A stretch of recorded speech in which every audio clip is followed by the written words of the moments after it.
Hi, I'm Meanwhile Games.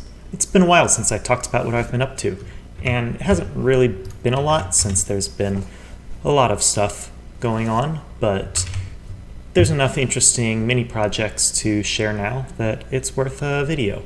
Started making it, had a breakdown. Bon appetit.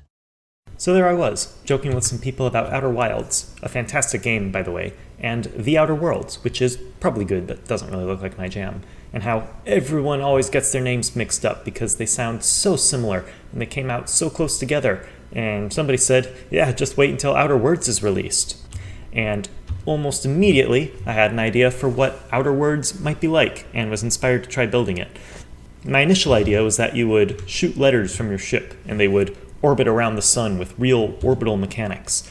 Anytime letters lined up into a word, I'd use the Upgoer 5 dictionary for simplicity's sake and thematic appropriateness. They would form into planets with their own gravity, and letters would start to orbit around those. Well, it turns out that wasn't super fun. It was kind of interesting trying to get stuff into a stable orbit, but you couldn't really line up words. It was just too chaotic. So the most fun thing to do was really just to spam random letters and see what happens. But I managed to salvage it by spawning letters randomly, and you would instead try to weave between them with your ship as they orbited the sun, trying to tag them in order to make words. And this was actually pretty cool. I learned a lot about orbital mechanics. It's relatively straightforward, thanks to Connor Sherwood of Sherwood Games for helping me with this math. Check out his space games, I'll link them in the description. Thanks to him, I found out it's relatively straightforward to compute a position and a velocity that will result in a stable orbit around a body, but it's pretty complicated to figure out how to get something there in the first place in the presence of gravitational pull. So I kind of just turned off gravity until they were in position, and it doesn't look horrible.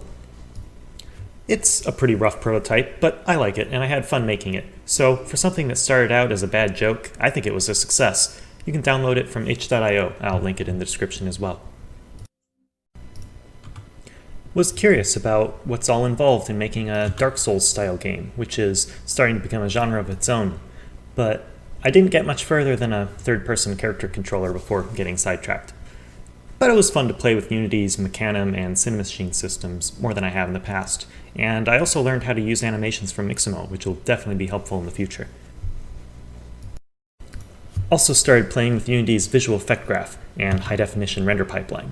I was playing the Legend of Zelda Twilight Princess HD remaster at the time, so I wanted to try my hands at replicating the visual effect of the Twilight Realm, in particular these little rotating square things that rise up from the ground. Went through a few iterations, and I'm pretty happy with the result.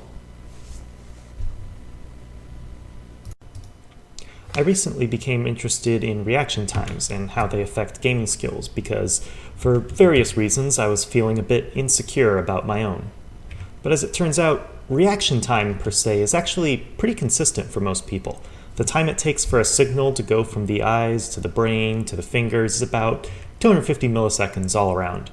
It's other skills like hand-eye coordination and pattern recognition and automatic decision-making that make games, at least the twitch skills that some games demand, easier or harder for different people.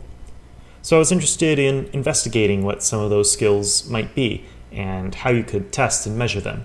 And I also thought it'd be fun to play with Pico 8 a little more. It's a fantasy console that deliberately limits what you can do with it, which makes it a great prototyping tool since it resists over-engineering and over-polishing.